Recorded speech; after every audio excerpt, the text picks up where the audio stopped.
So, hi and welcome back to the World Podcast. My name is Svela Pandey, your host.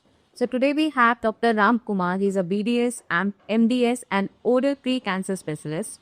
He has almost more than 10 years of experience into dentistry. So, आज हम जो बात करने वाले हैं वो बहुत ही बेसिक चीज़ों के बारे में बात कर रहे हैं क्योंकि कैसे आपको अपने दांतों की सफाई रखनी चाहिए, आपके जो जो छोटी छोटी प्रॉब्लम्स होते हैं जैसे मसूड़ों में खून आना, पायरिया, इन सब के बारे में हम डिस्कस करने वाले, क्योंकि कहीं ना कहीं स्माइल इज़ वेरी इंपॉर्टेंट और उस स्माइल को हमेशा हेल्दी रखने के लिए हम कुछ ऐसी चीज़ों के बारे में बात करेंगे तो शायद आपको अपनी डेली रूटीन में मेंटेन करनी चाहिए। तो मेरा सबसे पहला आपसे होगा क्या हाउ यू थिंक कि नमस्कार मैम, आप सभी का धन्यवाद जो आप लोगों ने मुझे इनवाइट किया। तो जैसा हम आज जो बात करने वाले हैं डेंटिस्ट के मतलब अपनी ओरल हेल्थ को कैसे मेंटेन करना है हमें, तो अगर मैं आपसे बात करूँ तो पूरे दिन में 2 बार ब्रश करना है फॉर देखिए, 2 बार ब्रश करना जरूरी तो है ही, क्योंकि 2 बार ब्रश सुबह उठते हैं आप ब्रश करते हैं, उसके बाद रात में जब आप सोते हैं उससे पहले अगर आप ब्रश कर लेते हैं तो जो आपके मुंह में जो थोड़ी बहुत गंदगी होती है वो हट जाती है, और जो रात भर मुंह आपका बंद रहता है तो उसमें जो बैक्टीरियल ग्रोथ उस समय ज़्यादा होता है वो नहीं हो पाता है। तो अगर रात में ब्रश करके सोते हैं तो मॉर्निंग के अपेक्षा ज़्यादा बेनिफिशियल होता है। तो ब्रश करके सोना चाहिए 2 बार, लेकिन हल्के हाथों से ब्रश करना चाहिए। ऐसा नहीं कि बहुत ज़्यादा जोर से आप रगड़ रहे हो या मसूड़ों को डैमेज नहीं करना है। सिंपल ब्रश करो और उसके साथ हर खाने के बाद गार्गल करो आप। अच्छा 3 टाइम गार्गल।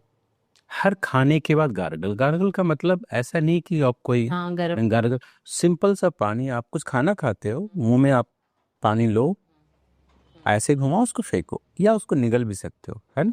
कहने का मतलब माउथ क्लीन करना जरूरी है ना। जो कुछ खाने का पार्टिकल्स वगैरह होता है वो वहाँ से हट जाए, क्योंकि अगर वो पेट में चला गया तो वहाँ का एसिड उसको डिजोल्व कर देता है।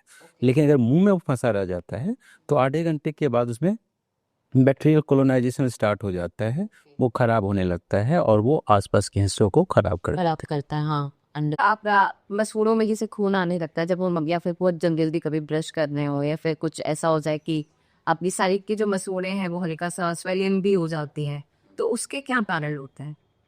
हाँ, बहुत अच्छा सवाल पूछा है आपने। मसूड़ों में खून आने का कारण जो है तो बहुत सारे कारण हो सकते हैं, लेकिन जो सबसे आम कारण होता है कि जैसे हमारे मसूड़ों में, दांत में या मुंह में कहीं भी गंदगी जब होती है तो मसूड़ों पे जमा होती है, वो मसूड़ों में सूजन करना शुरू कर देती है। जब मसूड़ों में सूजन होता है तो वहाँ पे वेस्कुलर सप्लाई बढ़ जाता है और वहाँ से ब्लीडिंग स्टार्ट होने लगती है। ठीक है।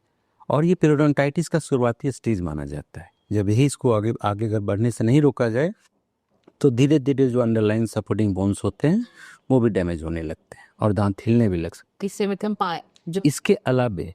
इसके अलावे बहुत सारी शरीर की बीमारियां भी जो होती हैं उनमें भी जो है मसूड़ों से खून आता है। जैसे कोई ब्लड रिलेटेड डिसऑर्डर है, कोई क्लॉटिंग फैक्टर का डिसऑर्डर है, या किसी को ब्लड कैंसर होता है, उसमें भी मुंह से खून आता है। तो जैसे आपने पता है डायरिया वगैरह जो होते हैं वो इसी से शुरू हुआ। जी, इसी से शुरुआत। तो मुंह में गंदगी होगी तो वो क्या होगा, दांत के सपोर्टिंग स्ट्रक्चर को वो डैमेज करेगा, वो पेरियोडोंटाइटिस आगे बढ़ के वो बन जाता है।